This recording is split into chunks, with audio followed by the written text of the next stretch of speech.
తెలంగాణ రాష్ట్రంలో ప్రభుత్వ విద్యను ప్రైవేటీకరించేందుకు ముఖ్యమంత్రి రేవంత్ రెడ్డి కుట్రలు పన్నుతున్నారు. విద్యా కమిషన్ రిపోర్టు పేరుతో రాష్ట్రంలోని 27,000 ప్రభుత్వ పాఠశాలలను 4,000 పాఠశాలలకు కుదించే ప్రయత్నాన్ని తెలంగాణ రక్షణ సేన వ్యతిరేకిస్తోందన్నారు. ముఖ్యమంత్రి చర్యలను చూస్తుంటే తెలంగాణ గ్రామంలోనికి ప్రైవేటు కార్పొరేట్ స్కూళ్లకు రెడ్ కార్పెట్ పరిచి స్వాగతం పలుకుతున్నట్లుగా కనిపిస్తోందని అన్నారు కవిత. బడ్జెట్ స్కూళ్లకు ఇవ్వవలసిన బకాయిలు ఇవ్వకుండా వాటిని చంపేస్తున్నారన్నారు. ఇంటిగ్రేటెడ్ స్కూల్ భవనాలు ఎప్పటికి కడతారో తెలియదు కానీ ఉన్న పాఠశాలలను మూసివేసే కుట్రలు చేస్తున్నారన్నారు. ప్రభుత్వ పాఠశాలల జోలికి వస్తే ప్రజలు ఈ ప్రభుత్వాన్నే పడగొడతారన్నారు కవిత. జై తెలంగాణ. అందరికీ నమస్కారం. తెలంగాణ రాష్ట్రంలో ప్రభుత్వ విద్యను మొత్తంగా ప్రైవేట్ పరం చేయడానికి గౌరవ ముఖ్యమంత్రి రేవంత్ రెడ్డి గారు నిర్ణయం తీసుకున్నట్టుగా అనిపిస్తూ ఉన్నది. ఏదైతే తను విద్యా కమిషన్ రిపోర్ట్ తీసుకొని 27,000 పాఠశాలల్ని కుదించి 4,000కు చేస్తానని చెప్పినారో దాన్ని ముందు నుండి తెలంగాణ రక్షణ సేన వ్యతిరేకిస్తూ వస్తున్నది. ఇప్పుడు కూడా వ్యతిరేకిస్తున్నాం.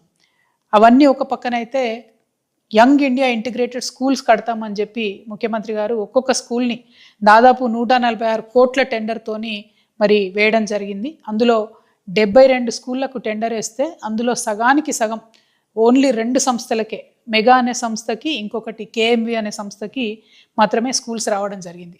అదేవిధంగా దాంట్లో అన్నిట్లో కూడా 5% ఎక్సెస్ టెండర్ వేయడంతో ప్రభుత్వం మీద అదనంగా దాదాపుగా ఒక 600 కోట్ల బర్డెన్ పడుతూ ఉంది.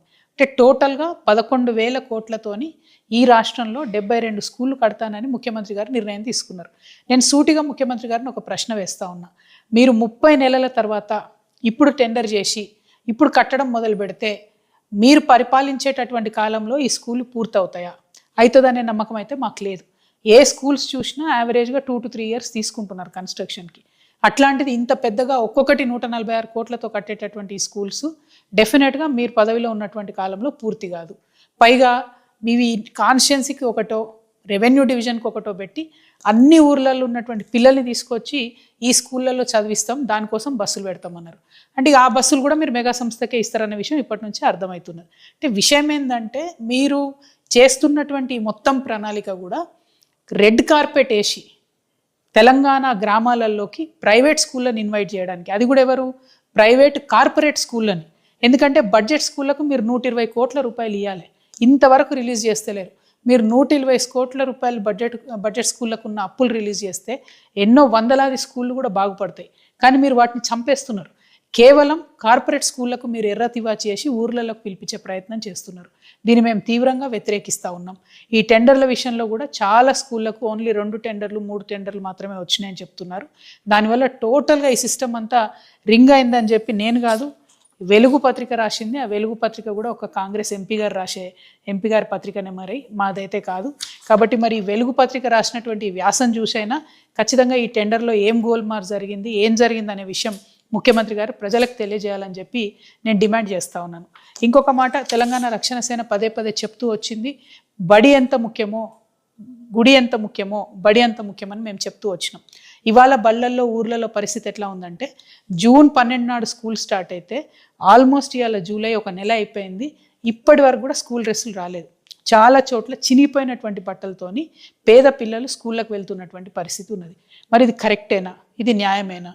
మరి ఇట్లాంటి సందర్భంలో మీరు ఇంకా మొత్తం ఉన్న స్కూళ్ళు తీసేస్తా 4,000 స్కూళ్ళే పెడతా అంటే మరి ఇప్పుడున్న టీచర్లు అందరిని ఏం చేస్తారు? మీరు కొత్తగా టీచర్ రిక్రూట్మెంట్ అనేది చేయరా? తెలంగాణలో టోటల్గా విద్య అనేటటువంటిది ప్రైవేట్గా ఇచ్చేస్తారా?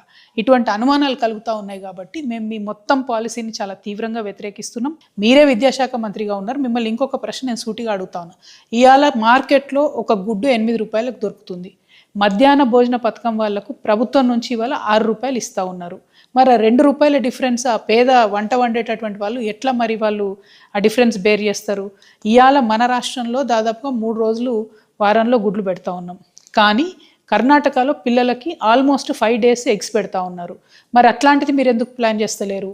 ఇంకొకటి, మీరు బ్రేక్ఫాస్ట్ ఇస్తామని చెప్పినారు, ఎక్కడ కూడా ఇంతవరకు దాని ఊసు లేదు, ఎక్కడ కూడా స్టార్ట్ అవ్వలేదు ఆ పథకం. ఇంకొకటి, స్కూల్కి వెళ్ళే వాళ్ళకి కిట్ ఇస్తామన్నారు, మరి ఆ కిట్ ఎప్పుడు వస్తుందో అర్థమైతే లేదు. కాబట్టి సత్వరమే నేను డిమాండ్ చేస్తూ ఉన్నా, ప్రభుత్వం వెంటనే స్కూల్ డ్రెస్సులు ఇవ్వాలి, కిట్స్ ఏదైతే ఇస్తామన్నారు ఇవ్వాలి. మధ్యాహ్న భోజన పథకం వాళ్ళకు 2 రూపాయలు ఖచ్చితంగా ఎగ్కి రేటు పెంచి ఇవ్వాలి, వాళ్ళకి ఇదివరకు పెంచుతామన్నటువంటి జీతాలను కూడా పెంచి ఇవ్వాలని డిమాండ్ చేస్తూ, మీరు ఏదైతే ఒక పథకం ప్రకారం కంప్లీట్గా ప్రభుత్వ పాఠశాలలను మూసివేయాలని అనుకుంటున్నారో దాన్ని ఖచ్చితంగా మేము అడ్డుకుంటాం. మీరు ప్రభుత్వ బడి జోలికి వస్తే మీ ప్రభుత్వాన్నే పడగొడుతుంది ఈ మొత్తం తెలంగాణ సమాజం కూడా. తెలంగాణ ప్రజల్ని కూడా నేను రిక్వెస్ట్ చేస్తాను, ఒక్కసారి ఆలోచించండి. మన ఊర్లో బడి ఉంటే మనం మేనేజ్ చేసుకోవచ్చు. మన ఊర్లో బడి ఉంటే కొంతమంది అయినా ఊర్లో బడికి వెళ్తారు. కంప్లీట్గా బడి తీసుకుపోయి ఎక్కడనో ఏ తహసీల్లోనో పెట్టినట్టయితే, ఏ రెవెన్యూ డివిజన్లోనో పెట్టినట్టయితే నష్టపోయేది ఆడపిల్లలు. చాలామంది ఆడపిల్లలు పంపరు. మీరు అట్లా స్కూల్స్ పెట్టిన తర్వాత బస్సులు డెడికేటెడ్గా పెడతారనే గ్యారంటీ లేదు.